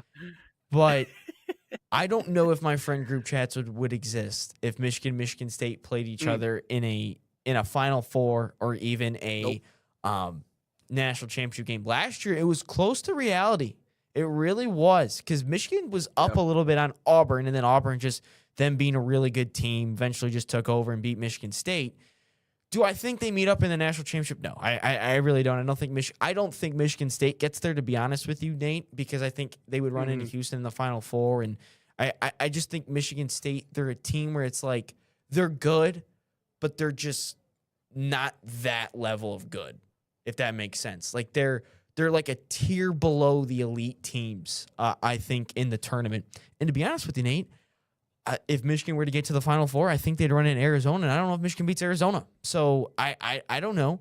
And if I look at their Alabama game, Alabama shoots a ton of threes, and that's the recipe for winning in March. You could get blown out by 30, but you could also win because you hit so many threes.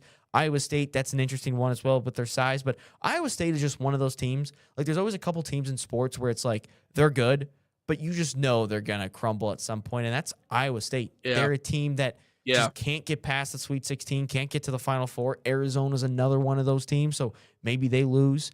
But also want to say this. I don't like all these Big Ten teams being this far in. I don't like it because from a Michigan standpoint, I do not want to play a single Big Ten team anymore. I don't, because Michigan put BTA on every single team besides Wisconsin this year. Well, to that logic, why wouldn't you want it? Because every team mentions that makes a natty run or makes a Final Four run, they talk about they do not want to play anyone within the conference anymore once it comes March. I guess, yeah, because they know you better. Because they've played you so many times. They've played you at least once, maybe twice, maybe even 3 times. And, like, I remember Kemba Walker talking about their miraculous run. They eventually ran into, what Big East? They ran into a Big East team, and they were like, oh, I do not want to play a Big East team. And, like, all these different teams do not want to play within the same conference because they just know, like Kentucky, Auburn, I think in 2019, they don't want to play. Like, Kentucky's the better team than Auburn, but Auburn, they played each other so many times that gives the advantage to the lower seeded team or the not favorite just because of what's happened. And I don't want to play Purdue anymore. I swear to God, Trock, if you're still in the chat, your Longhorns better win tonight against Purdue. I swear. They better win because I do not want to play that team anymore. They're too physical. They punched us in the mouth in the Big Ten tournament, in the Big Ten championship game. I don't want to play them, even though I think Arkansas and Arizona would probably beat them anyway. But I could not handle the mental capacity. Why? No. Because that you could then beat this fan base for the next 20 years, and they still have the left and right Bauer and Euchre. They have the biggest card because all they got to do is type in whatever date it was in the score, and they automatically win the argument. I'm just saying. And that would be the 3rd national championship I've seen this Michigan basketball team make and not win. And they've lost the last 5. They've already lost the last 4. That alone would just be, I mean, just heart-wrenching. So yeah, I mean, it's. I don't think the mental load, the nerves, everything else as it pertains to a game like that would would just be too much to handle. However, I will say it would be the most hotly anticipated matchup between the two schools, arguably in history. I don't think there's been any other game that would even come close to that, because I don't think they've ever competed for a national championship against each other. My guess is that would be the first one. They've never played each other in the tournament. They've been close. Yeah. They've been close a couple times. Yeah, a couple of times. One of these days, I feel like the fantasy is going to become reality, and even merely talking about it on the show today is just making me uncomfortable right now, because I don't want to speak this into existence. Not because I'm like anyone's scared of the other. It's just like, again, same thing. It's like we could either complete the trilogy, or we could, again, they have the trump card for however many years it takes until Michigan wins it. And to your point, I think with the expanded fields and the expanded tournament, like, we're getting closer to that, especially in football, because, again, we might get into it, maybe not, maybe we'll talk about it tomorrow, but I just got to talk about how stupid of a guy Sharon Moore is. He just seems like a total dumbass based on what all these players are saying. But yeah, to how you mentioned earlier about Michigan's just better. Well, if you ever listen to Mike Valeni and Rico Beard when it comes to Michigan State sports, it's always, yeah, we're just not good enough. It's this whole downplay it. We're little Michigan State. It's little this and that. And then all of a sudden, the moment they win, I told you we're good. They did this. Tom Izzo's such a tough coach. They do this. Mark D'Antonio that. Well, you just downplayed it. You can't do that. Like I said, I said Michigan would probably lose to Michigan State, but I didn't. Mm-hmm. I wasn't all rah-rah, Dusty made this. I was more talking about all the sidebars about how dirty of a player Jeremy Fears is and how Dusty May was just sitting there like this with his arm in front of the fans. I didn't talk about that. Right. But it's like, and then obviously the second time around we talked about it, I'm like, yeah, Michigan will probably win this game. I think it'll be tight, but Michigan will win this game. And that's just the way it is, man. Like, but if you listen to those two, it's always downplay it until it happens. And it's like, or it's like when Michigan's doing something, it's all of a sudden, well, you're supposed to win. You're supposed to do this. And then when you lose, it's, well, how'd you lose? Well, they're the better team anyway. Same thing happened in 21 Georgia. Jeremy Fears is playing a lot better. I will say that. I mean, 16 assists against Louisville is the most in a single tournament game. I know he's not in his head, and that's almost more scary for Michigan fans. Like, the fact that Jeremy Fears isn't. I think if he played Michigan again, it would come back, because I think he's so I don't know what it is. He's so amped up in his head about it. So I think I think it would come back. Could he handle the pressure of a national championship game? That's the biggest question. And like, if I'm Izzo, I'm losing sleep over that one. If we're going into a game against Michigan in the national championship, like, what the hell is Jeremy Fears going to do? So, but I mean, he has looked better. That much is for sure. Coming up next, though, we'll talk a little bit about Tigers opening day. Our expectations this year. Ryan's got some lofty ones on here, so we'll see if we can meet any of those. Also, we'll try to fit the Sharon conversation, as I do think it's an interesting one. We'll try to fit that one into the conversation. If not, we can save it for tomorrow as well. But all that and more coming up next here on Inside the Game.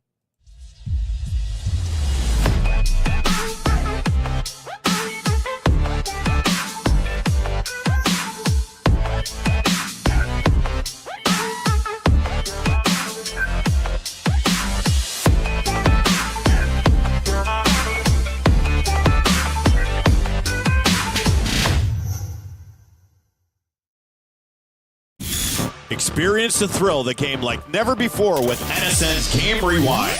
Dive into full match commentaries enhanced with cutting-edge dynamic graphics, letting you relive the highs and lows of your favorite matches in astonishing detail. Whether it's a championship win or a legendary play, NSN Game Rewind bridges the past and future with a broadcast experience designed to captivate. Call 586-304-4405 and start watching today.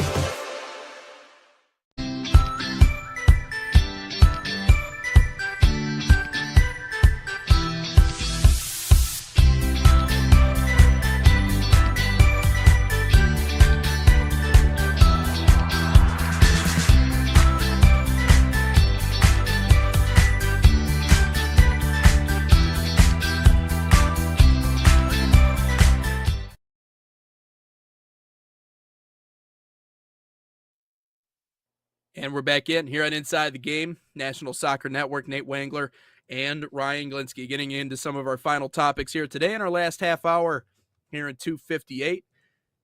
It is opening day. Congratulations. Happy it is back. It is the weather's starting to warm up ever so slightly here in Michigan. It's an exciting day for everybody involved. We saw boss man JT in here a little bit with all of his Tigers gear on.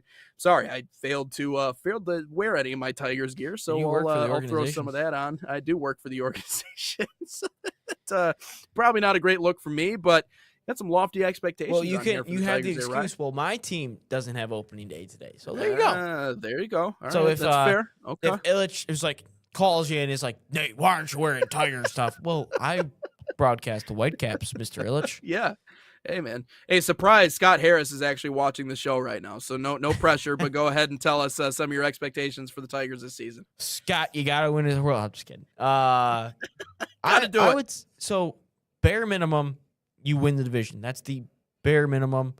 You haven't done it since, I think, 14, 15, something like that. It's been a long time, and you blew the lead last year, and that was just comical. But you won the playoff series, so I don't know. I don't know if it matters or not. I don't know.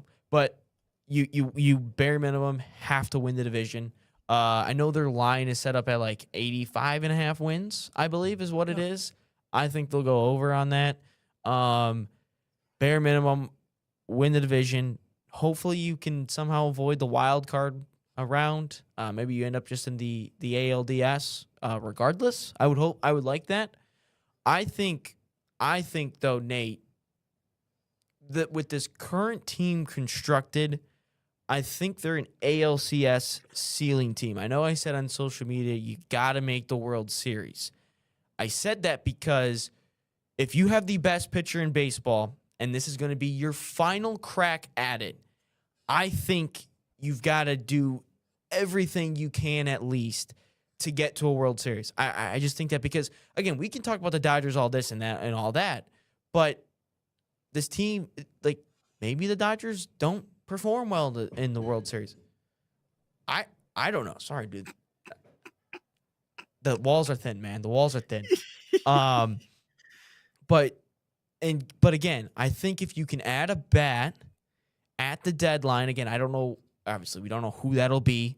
We don't know what teams are going to suck, maybe contracts, whatever. We don't know. Yeah. But I think if you were then to add a bat by the deadline, that's why I say that hopefully they're buyers at the deadline.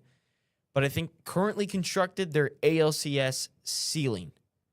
But if Kevin McGonigal becomes the second coming of Jesus Christ, and maybe Max Clark shows up and he becomes the second coming of Jesus Christ.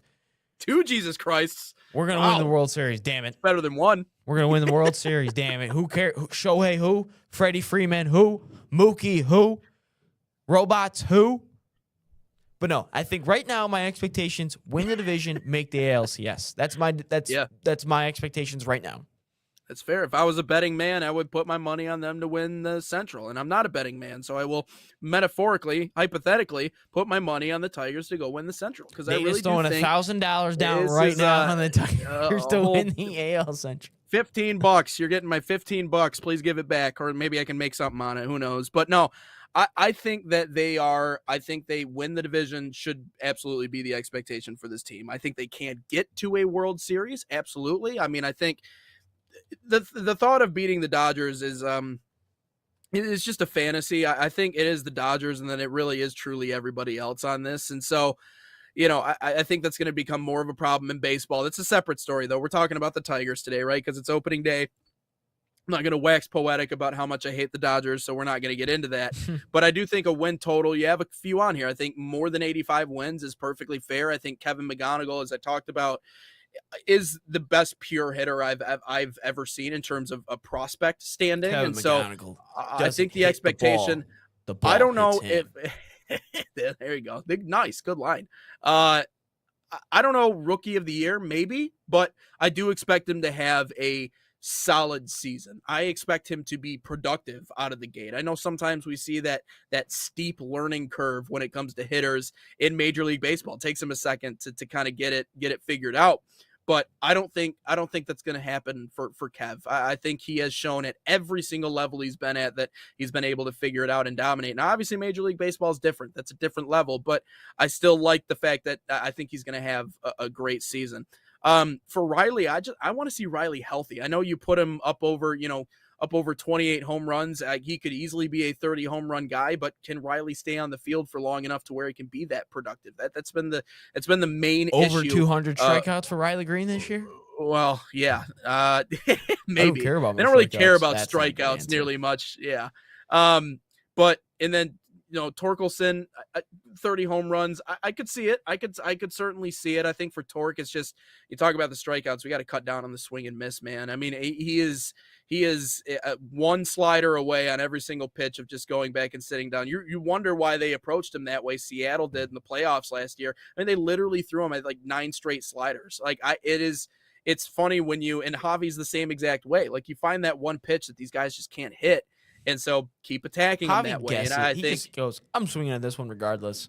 Javi just swings as hard as he can in the hopes that he hits it, which I mean, I kind of like it, but at the same time, I know he had his back issues, so maybe that played into it a little bit, but who knows? So I think for Torque, it's more plate discipline. I think it's more consistent contact. I know we want to see him drive the baseball, which I think will come. I think he's getting bigger and stronger, but it really all comes down to that. But, also, who else is going to step up and be the leader of this offense?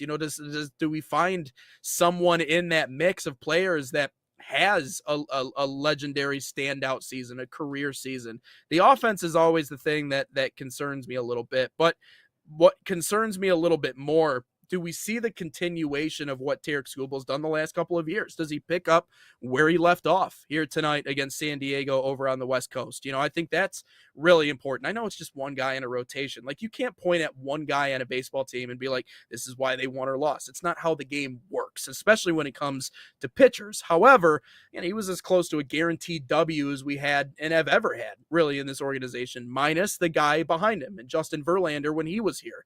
How does JV look? Is he able to have the endurance, the stamina to be able to last an entire season, especially as a starter? If he's in that rotation, is he just more of a piggyback guy? Is he someone that we can rely on for that long? How does he look? And also the bullpen. And can we keep our pitchers healthy, right? You're getting Jackson Jobe back. I think the depth in When that does he pen, come back? I think Jobe is back. Well, I don't know when the specific time is. Let's see when he's expected to be back. June 16th. Wait. Yeah. 2025. He's throwing 120 feet by late in March. So. Oh, wow. All right. So I guess you're not getting Joe back for a while. Never mind. Correction on that one. Well, hey, I guess there's a reason why we told you not to draft him in the first place, right? Because a high school kid who's never had an injury. He is hoping to return for important innings late in 2026 rather than 2027. So you're thinking August, September, that time for Jackson Jobe. So I will point this out. You want the biggest thing I want to see from this Tigers team this year? Who's the effing leader on this team? Because there ain't a leader on this team. Skubal sure as hell ain't a leader. You think it would be Riley Green or Spencer Torkelson, but it felt like last year when they were in their slump. Why would you say Scoob isn't a leader? Really? We Why really would you think say Scoob Skubal's a isn't leader? Why would you think he's a leader? Why would you think he isn't a leader? I'm curious by that. I know you're just saying this to debate me into debating you on this, but why would you say he's not a leader? Let's look into, I don't know, USL, or not USL, World Baseball Classic. I that has nothing to do with the Tigers. I don't think pitchers are leaders to begin with. I don't think they are. They pitch once every 5 days. I don't think they're leaders. I don't think Skubal is a leader at all. There's not one quality I think this outside of, because your best player is not always your leader. I thought during that whole slump, I go, okay, let's see who's going to step up and who's going to be a leader. Thought maybe it could be Riley Green. Thought maybe it could be like Spencer Torkelson, but no one stepped up during that time to be a leader. It's like, okay, let's just try to ride this thing out. Let's see if there's another slump, because let's just maybe limp it in the playoffs, see what happens. There is not a leader on this team, I think, at all. Not yet, at least. I think it is a young group of players, so maybe they still need some maturing, but there is not a true leader on this team. If they are, Yeah. if there is, they haven't shown it yet. But there ain't no way in hell Scooble is a leader with all the side stuff that happens with him and all the in the diva that he is. Scooble ain't a leader. Also, I think maybe Scott Boras was not his agent. Negotiating his contract and makes him a diva. Wanting the most money for what he provides on the field makes him a diva. I don't know. Because I mean, it is a show every time that goes on. And the whole World Baseball Classic did not have an issue if he did not play. The issue I had with Scooble was him then pitching. Again, pitch count in a preseason game, not mad at it. The issue I had was, well, I don't know if I'm going to pitch. I just felt these emotions. I'm going to make an announcement. What does that have anything to do with the Tigers, though? I guess that's the point. Is there's a show with this guy everywhere we go. Then we had the whole arbitration case. Then we had the whole Game 5. Look, dude, I get it. You're unbelievable in the regular season. You're unbelievable. I get it. You were good in the playoffs, but I want to see more, man. If you're the best pitcher in baseball, I need to see the best pitcher in baseball on the mound delivering late in games. I wanted him to go another inning. I know you didn't want that, but look, I want greatness. I'm not here for 10 years down the line and we sit here and talk about, well, you remember when it was Scooble Day? You remember that? Well, what has Scooble won with the Detroit Tigers? The same amount of things I've won with the Detroit Tigers. 0. He's got 0 divisions. He's got 0 pennants, and he's won 2 wild card rounds. That's it. That's all that guy has ever won. He has won as much as you. Actually, no, Nate, you've won more because you got a damn ring. Well, not yet, but you've won more than with the Tigers organization than Scooble has won with the Tigers organization, unless he won something in the minors that I don't know about. But this guy has not won anything yet. He hasn't, and I think until he sits down in a middle school gym to announce that he's going to be an LA Dodger and he's taking his talents to LA, I hasn't seen anything yet. I mean, -2 Cy Youngs, which I don't know how else you, as an individual, I don't know what else you can do outside but what does of he that. want for the Like, Tigers? Yeah, Cy Youngs are fine. It MVPs takes are 9 fine. guys, It is a team 9 guys sport. in your I didn't know this offensive was lineup. swimming. I didn't know this was 4 track other and field. starting They're not the pitchers. relays. You do everything you can as an individual, but you need everybody else to do their job too. So I just don't get that logic. Also, the show thing, it's like, of course the media is going to cover the guy. He's the best pitcher in baseball. But he keeps playing into it. He's like, how is he playing into it? And the media's going to cover it because he comes out and says, yeah, I'm going to make an announcement if I'm going to pitch or not. Dude, pitch or not. I don't need a damn announcement. I don't need you to feel all these emotions, man. Feel emotions in Game 5. Demand that damn ball. You threw 100 on your last pitch. Yeah, and he threw 100 pitches in that game, and you have the best bullpen in baseball. So I mean, you play the matchups. But anyways, no, I get it. But I wanted to get into the Sharon conversation a little bit, if you don't mind. I do think it is an interesting one. I agree with the leader part. I think on the offense too. I like a headliner. Like, I think that's the thing with we have a bunch of of guys. That's what we have. Yeah, we have a bunch of guys. And that's the part where it's like kind of frustrating because depending on what you look at, it could be a 2-week stretch where Riley Green's the guy, and then all of a sudden something happens. Now he's not the guy. And now Torque's having a good stretch, or Kerry Carpenter's the guy for a few weeks. You know, so it would be nice to see more consistency in that way. And one of our projected stars be stars. Not just be another productive player in the lineup. Number 1, I get it. He was an all-star last year, but Zach McKinstry cannot be an everyday player. He just can't. 2, the Pistons are built the exact same way as the Tigers. There's one star, and there's just a bunch of guys. Cade Cunningham, Tarek Skubal. There's just a bunch of guys. You take away Skubal, this team probably barely makes it into the playoffs, if that. Well, they barely made the playoffs last year because they went through that whole slump. But if they were to play consistently, they don't go in that massive historic slump, barely makes the playoffs. That's just because they're in an ass division. But the Pistons and the Tigers are built the same exact way. Maybe get more than that tomorrow, but they're just I think their pitching development is much better than people give it credit. I just don't think we just don't hit the ball consistently, which is, I mean, that is, you got to give, I think you got to give Scott a few years, which I think Kev is an indication of the Scott Harris development side of things. The second coming of Jesus Christ. Well, no, because he's a Scott Harris guy. Like, that's what he's the second coming of people Jesus. don't understand that. He does not hit the ball. The ball hits him. Let's hope. Let's hope, right? But like people always like focus on like Riley Green and Spencer Torkelson and these guys. I'm like, those were Avila products that he forced to Major League Baseball earlier than they were ready. I'm not justifying anything. I'm just saying, like, if Kevin McGonigal has the year that we think he can have, that is a Scott Harris bought and developed product. And so we can actually see what the pieces he's putting in place and how that all works in the grand scheme of things. When McGonigal steps into the batter's box, the pitcher purposely throws the ball for him to hit it. That's what it is. Kevin doesn't actually hit the ball. The pitcher just throws it to him. He's like, hit it. I want you to hit it. But no, it's all right down the middle. Like, I want to see who the leader on this team is going to be. I get it. It's a young group of guys. I understand that. And there's not like, we haven't brought in like a pure veteran out until Justin Verlander, obviously, but we haven't brought in a pure veteran. At least offensively, we haven't. Pitching wise, sure. But offensively, we have not brought in that vet where it's like, okay, he's going to help maybe some players with some film. Might helps, kind of bring the team together. I forgot who the catcher was for the Cubs when they won it, but that was a leader. I forgot his name. Willson Contreras. Oh no, the old guy. I think it was Ross. Something Ross. David Ross. Yeah, David Ross. That guy was the leader of the team. At least I think. But we don't have that leader yet.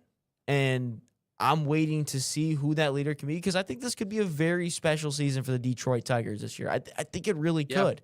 But it comes down to if people can hit the bat or hit the ball and make sure everyone stays healthy. And I think number 3 is Kevin McGonigal will become the second coming of Jesus Christ. Yeah. Well, and it's funny you mentioned David Ross because, I mean, I remember Game 7, they had David Ross in the lineup, and I remember people being kind of like surprised by that a little bit, but he ended up hitting a home run and made a difference, and then they put Willson Contreras in later on in the game to close it out. So, and he was big in the rain delay, I guess. He was Herb Brooks out there. He goes, they might win 9, but not tonight. I don't know what he said. Exactly. Yeah. Him and Dexter Fowler. How about that for a throwback? You don't even know who that is, do you? Dexter Fowler? No idea. Wait. Was he an outfielder? He was an outfielder. Yeah, very good. Yes. Yeah, I know who he was. Played for St. Louis. Played for us. Yeah. Yep. Yeah, I know who he is. I do not. Again, okay. Do not know. Good pull. Anything else? I just know who he is. Does Carlos Guillen still play in the MLB? No, Guillen has been retired for a minute now, but I think it's funny because the Spanish radio broadcaster for the Tigers name is also Carlos Guillen, but it's not the Carlos Guillen you're thinking about. It's a completely different Carlos Guillen. Really? But there's been a Carlos Guillen working for the Tigers, I think, for the last 30 years, at least one of them in the building. Media-wise? and Spanish broadcaster-wise. Can I just say, I think Carlos Guillen stared down on Jarrett Weaver was pure cinema back in the day. Oh yeah. He stares him down. Actually, I did. Yeah. I have Guillen's autograph actually because I was at a Bunheads game and he was in a rehab assignment. And do you remember the player Will Rhymes? I do. Yeah. Yeah. They pushed. He was a white cap to right field that night, so Guillen could be a shortstop and get his rehab working. That's funny. Yeah, Guillen was up there in terms of one of my favorite Tigers of all time. I would put him up there. I'd put Maglio in that conversation too. Ordonez, and then I don't know, probably JV. That'd probably what about be Gianni my top Peralta? 3. He was good in the postseason.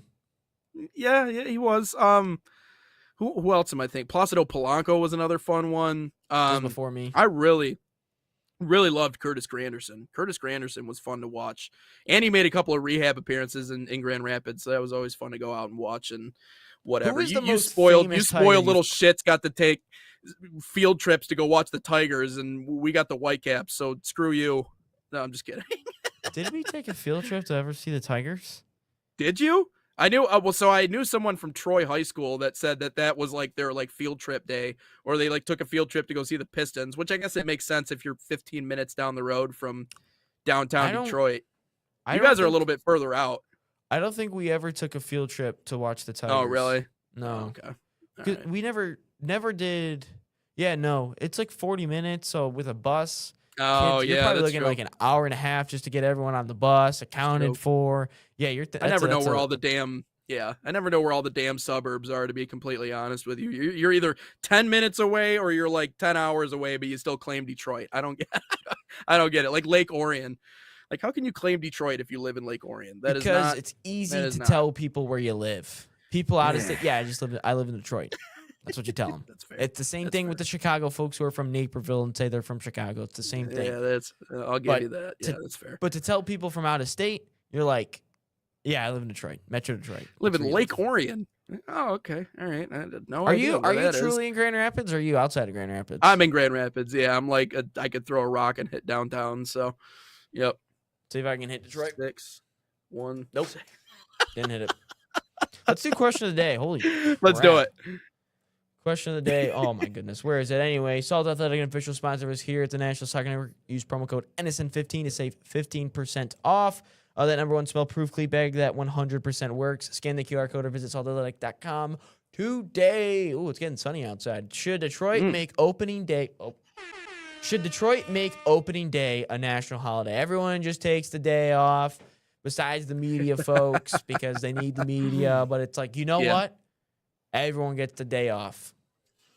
I agree. I would agree with it. I think because opening day means a little bit more to people in the northern states. And let me explain this. Okay, opening 'Cause it's day in cold. the south. That's what I'm saying. Like Got if you're in nothing going Atlanta, on. yeah, if you're in Atlanta or if you're in Miami or if you're in, any of these other places, it doesn't really ring the same, right? Because it's been warm the whole year.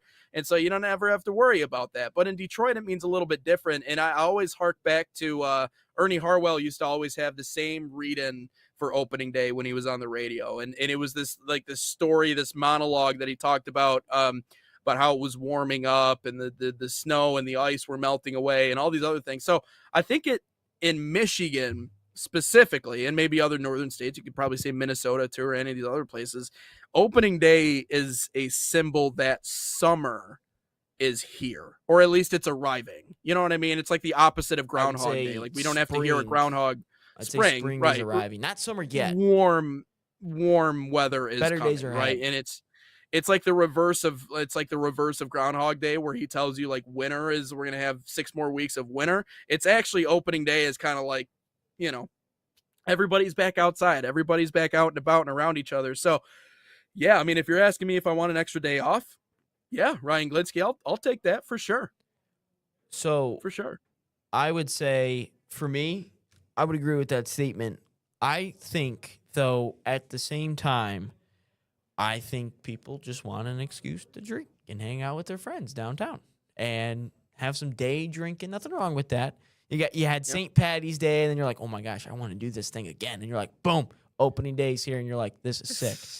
and I do think you're right. I think it is a sense of like, look, in the state of Michigan, in the winter months, I mean, the Pistons have been typically bad for the last 15 years. The Red Wings have been ass for 10 years, and the only thing you got going on is Michigan State hoops, traditionally speaking.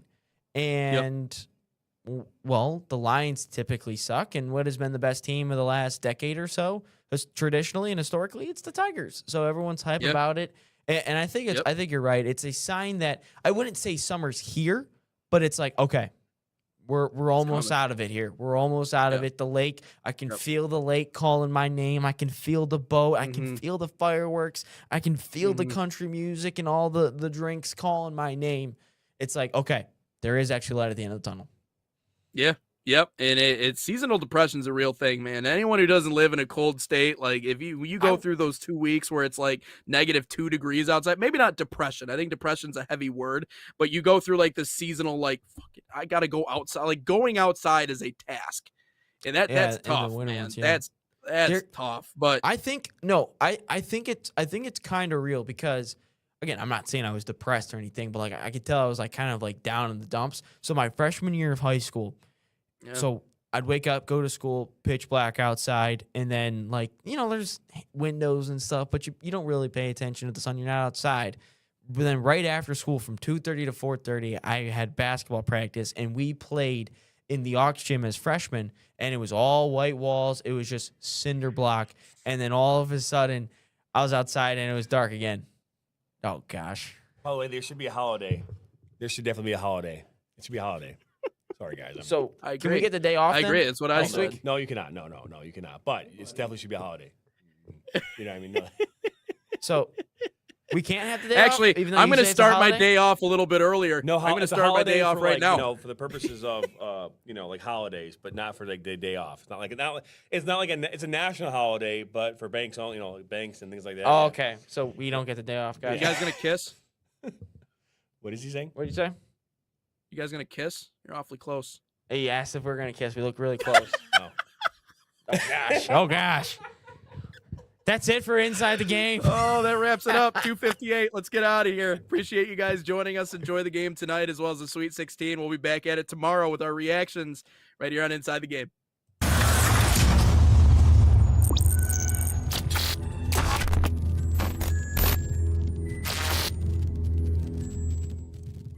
From the biggest matches to the hottest takes, Jonathan Turner and Nathan Wenger bring you the stories, the analysis, and the edge you won't get anywhere else. Streaming live weekdays at 9 a.m. on YouTube, Roku TV, Facebook, Twitter, and all major platforms. No filters, no fluff, just real talk, real soccer. This is Inside the Game.